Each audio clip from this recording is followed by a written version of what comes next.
नमस्कार दोस्तों, कैसे हो। आज मैं फिर आप सभी के लिए और एक इंटरेस्टिंग कहानी को लेकर आया हूँ। इस कहानी में हम लोग 3 बहनों को देखेंगे। इनमें से बड़ी बहन को एक आदमी से प्यार हो जाता है और वह उसके घर में जाकर अपनी जवानी का प्यास बुझाता है। जैसे ही उसकी छोटी बहनों को यह बात पता चलती है, वह भी उस आदमी के पास पहुँच जाती है ताकि इस आदमी के साथ घप्पा-घप कर सके। दरअसल ये तीनों बहनें चुड़ैल थी जो कि हवस की भूखी थी। तो चलिए बिना देर किए कहानी को शुरू करते हैं। कहानी के शुरुआत में हम लोग एक खूबसूरत लड़की को देखते हैं। वह एक चाय के दुकान में चाय पीने के लिए जाती है। जब वह यहाँ बैठकर चाय पी रही होती है, तभी 2 बदमाश उसे छेड़ते हैं। वही पहले तो उन्हें इग्नोर करती है, लेकिन जब वह लोग अपनी हद पार कर देते हैं, तब वही उन पर हमला कर देती है और उन्हें मार कर उनके अंडे फोड़ देती है। इसके बाद वो लोग यहाँ से भाग जाते हैं। ये दोनों लोग अपने बॉस के पास आते हैं। इन दोनों के पिटते हुए चेहरे को देखकर बॉस यह समझ जाता है कि किसी ने इनकी धुलाई कर दी है। उनका बॉस उनसे गुस्से में यह पूछता है, तुम्हें कितने आदमियों ने मिलकर मारा है? तब वो लोग जवाब देते हैं, हमें किसी आदमी ने नहीं बल्कि एक लड़की ने मारा है। यह सुनकर बॉस को बहुत गुस्सा आता है और वह अपने कुछ आदमियों को लेकर वही को मारने के लिए जाता है। लेकिन जाते हुए उन्हें रास्ते में लीसू मिलती है। वो लोग लीसू से वही का पता पूछते हैं। लीसू इन लोगों से कहती है, मैं उसकी बड़ी बहन हूँ और उसने जो भी कुछ गलती की है मैं उसकी भरपाई कर दूंगी। बॉस पूछता है, तुम भरपाई कैसे करोगी? तब लीसू उसे कहती है, मैं अपने अदाओं से तुम्हारे गुस्से को ठंडा कर सकती हूँ। लीसू की यह बात सुनकर सभी लोग एक लाइन में लग जाते हैं ताकि वो लोग लीसू के जिस्म के जलवे देख सके। इस पर लीसू इनसे कहती है, मैं तुम पांचों को अकेली नहीं संभाल सकती हूँ, इसलिए मैं अपनी सहेलियों को बुला लेती हूँ। जैसे ही लीसू की सहेलियाँ यहाँ आती हैं, यह पांचों लोग उन्हें देखकर बहुत खुश होते हैं। ये लोग एक एक लड़की को उठाकर जंगल में मंगल करने के लिए चले जाते हैं। लेकिन जब यह मवाली उन लड़कियों के साथ संबंध बना रहे होते हैं, तभी वह लोग देखते हैं कि यह सारी लड़कियाँ भयानक मूर्तियों में बदल जाती हैं। यह देखकर ये लोग बहुत डर जाते हैं और यहाँ से भाग जाते हैं। उन्हें यहाँ से भागता हुआ देखकर वही और उसकी बड़ी बहन बहुत खुश होती हैं। कुछ देर के बाद इनकी बड़ी बहन कामदेव के मंदिर में जाती है। यहाँ आकर वह कामदेव की पूजा करती है। जब वह यहाँ से पूजा करके बाहर जा रही थी, तभी उसके पास एक साधु आता है और वह उससे उसका नाम पूछता है, जिस पर वह कहती है वह अजनबियों को अपना नाम नहीं बताती है और वह यहाँ से मुड़कर अपने घर जाने लगती है। वह जंगल के रास्ते से होते हुए अपने घर जा रही थी। तभी वह मंदिर वाला साधु फिर से उसके सामने आ जाता है। साधु उससे कहता है, मैं जानता हूँ तुम कौन हो और अगर तुम इंसान बनना चाहती हो तब तुम्हें अपने शरीर के हवस को अंदर दबाकर रखना होगा। साथ ही साथ वह यह भी कहता है, तुम तीनों बहनों पर बहुत बड़ी मुसीबत आने वाली है। लेकिन वह साधु की बातों पर ज्यादा ध्यान न देकर घर आकर वह अपनी बहनों को साधु के बारे में बताती है। ये लोग एक दूसरे से बातें कर ही रहे होते हैं। तभी इनकी पड़ोसन मिस वंग यहाँ आती है। वो यहाँ आते ही तीनों बहनों को गालियाँ देना शुरू कर देती है। असल में वह तीनों बहनों की खूबसूरती से बहुत जलती थी और उसे ऐसा लगता था जैसे ये तीनों बहनें मिस्टर वंग को अपनी खूबसूरती के जाल में फंसा लेंगी, जबकि ऐसा कुछ भी नहीं था। मिसेस वंग जब अपने घर में आती है, तब वह अपने पति से भी झगड़ा करती है और वह तीनों बहनों से अपने पति को दूर रहने के लिए कहती है। इधर हम लोग इन तीनों को देखते हैं। ये लोग अपने देवता के सामने बैठकर ध्यान कर रही होती हैं, लेकिन ध्यान करते हुए इनके दिमाग में मर्दों का ख्याल आने लगता है और ये लोग अपनी हवस मिटाने के बारे में सोचती हैं, जिसके कारण ये लोग ध्यान नहीं लगा पाती हैं। असल में ये तीनों बहनें चुड़ैल थीं और ये लोग कई सालों से इंसान बनने के लिए कड़ी तपस्या कर रही थीं। कुछ के बाद रात हो जाती है और यह तीनों लोग आराम से सो रहे होते हैं। तभी इनमें से सबसे छोटी बहन जग जाती है क्योंकि उसे बहुत बुरे सपने आ रहे थे। इसके बाद वह बाहर घूमने के लिए जाती है, लेकिन जब वह बाहर आती है तब वह देखती है लीसू खुले में ही नहा रही है और वह साथ ही साथ अपने अंगों को भी सहला रही थी। लीसू की खूबसूरती और उसके भीगे बदन को देखकर वही को भी फीलिंग्स आने लगी और वह भी उसके साथ नहाने लगती है। तभी इनकी बड़ी बहन की नींद खुल जाती है और वह अपनी बहनों को यहाँ नहीं पाती है। जब वह बाहर आता है तो उनके दोनों बहनों को साथ में नहाता हुआ देखती है। दोनों को ऐसा करता हुआ देखकर वह भी गर्म हो जाती है, लेकिन वह अपने हवस को दबा लेती है क्योंकि उसे जल्दी से जल्दी इंसान बनना था। अगले दिन इनमें से बड़ी बहन जंगल में जाती है और वह देखती है कुछ बदमाश एक आदमी का पीछा कर रहे हैं। तभी वह यहाँ आकर सभी बदमाशों को अपनी शक्तियों से मारती है और उन्हें यहाँ से भगाकर उस आदमी की जान बचा लेती है। इस आदमी का नाम जॉन था। वह यहाँ भागते हुए काफी जख्मी हो चुका था, इसलिए फई उसे छोड़ने के लिए उसके घर तक आती है। जॉन का घर काफी बिखरा हुआ था। जब जॉन फ्रेश होने के लिए जाता है, तब फिर से फई अपने शक्तियों का इस्तेमाल करती है और सारे सामान को अपनी जगह पर रख देती है। जब जॉन बाहर आता है, तब वह अपना साफ सुथरा घर देखता है और वह फई को थैंक यू बोलता है। फई उसे बोलती है, आज के बाद मैं तुम्हारे घर आया करूंगी और यहाँ आकर मैं तुम्हारे सारे काम कर दूंगी। जिस पर जॉन उससे कहता है, मेरे पास इतने पैसे नहीं है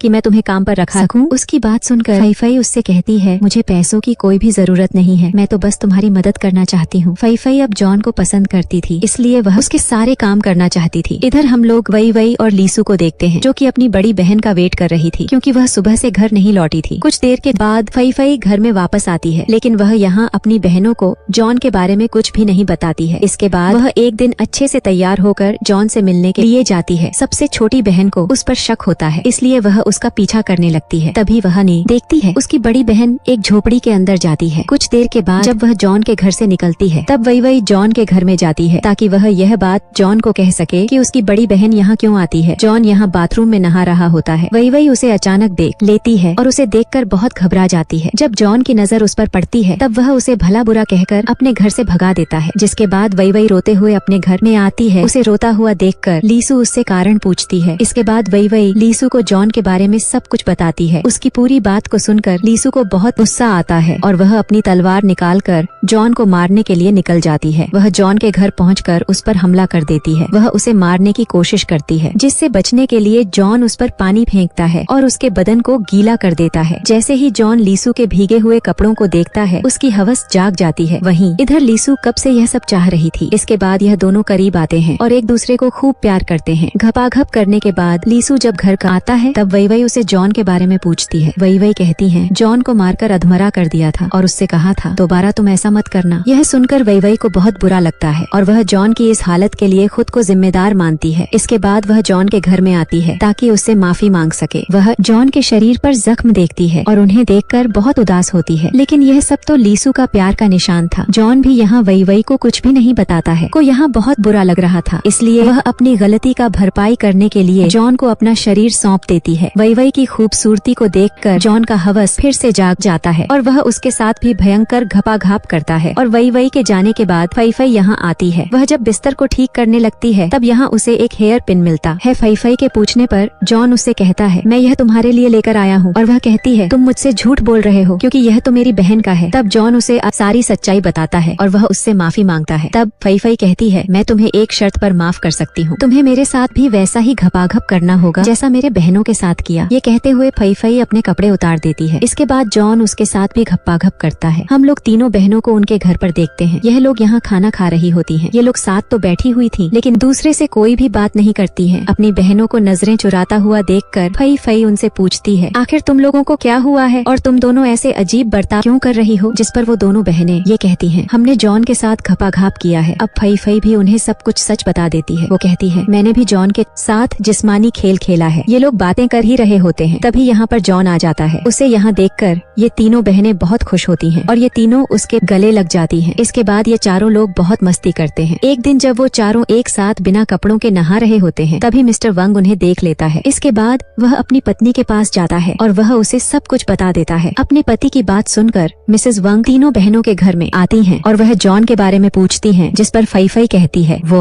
हमारा मेहमान है जो कि कुछ दिन हमारे साथ रहने के लिए आया है। यह सुनकर मिसेस वंग उन्हें धमकी देती है कि मैं तुम्हारी गंदी हरकतों के बारे में पूरे गांव को बता दूंगी। ये तीनों बहनें उसकी धमकी से काफी घबरा जाती हैं। इसके बाद वो लोग जॉन के पास जाकर उसे अपने घर जाने के लिए कहती है। जॉन उनकी बात मान लेता है, लेकिन यहाँ से जाने से पहले वह उनके साथ बैठकर कुछ खाना चाहता है। अब वह चारों लोग बैठकर फल खा रहे थे जिनके बीज मिसेस वंग के मुंह से निकल रहे थे। असल में जॉन कोई आम इंसान नहीं था, बल्कि इन तीनों बहनों की तरह वह भी कई शक्तियों का मालिक था। कुछ दिनों के बाद जॉन अपने घर में बैठा हुआ था क्योंकि उसकी तबीयत ठीक नहीं थी। वह देखने में काफी बूढ़ा लग रहा था। इसके बाद वह अपनी शक्तियों का इस्तेमाल करके एक लड़की को अपने वश में कर लेता है। उधर हम लोग तीनों बहनों को देखते हैं कि इनके शरीर में अचानक बाल उगाए थे। फई को लगता है जैसे यह सब जॉन के साथ सोने की वजह से हो रहा है। यह तीनों बहनें बहुत घबरा रही थीं क्योंकि वो लोग ऐसे में इंसान नहीं बन सकते थे। कुछ देर के बाद तीनों बहनें जॉन से बात करने के लिए उसके घर में जाती हैं, लेकिन जॉन इस समय बाथरूम में होता है और अंदर से अजीब सी आवाजें आ रही थीं। जब तीनों बहनें बाथरूम में देखती हैं, तब सामने का सीन देखकर ये तीनों बहुत डर जाती हैं और उनकी आंखें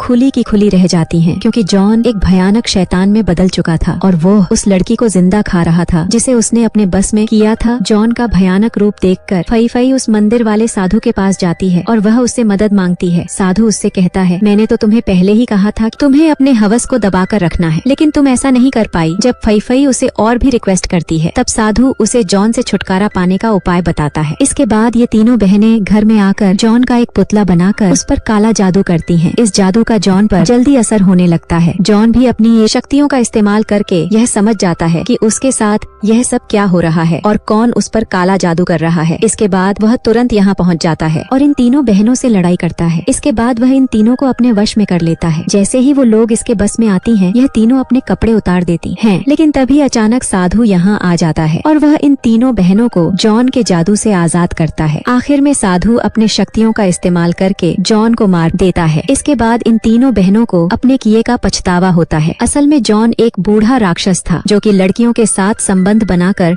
जवान और तंदुरुस्त रहता था। जहाँ कहीं भी लड़कियों की हवस जागती थी, जॉन वहाँ पहुँच जाता था। अगर आपको यह कहानी अच्छी लगी हो तब एक लाइक जरूर कर देना और मेरे चैनल को जरूर सब्सक्राइब कर लेना। तो मिलते हैं नेक्स्ट वीडियो में। धन्यवाद।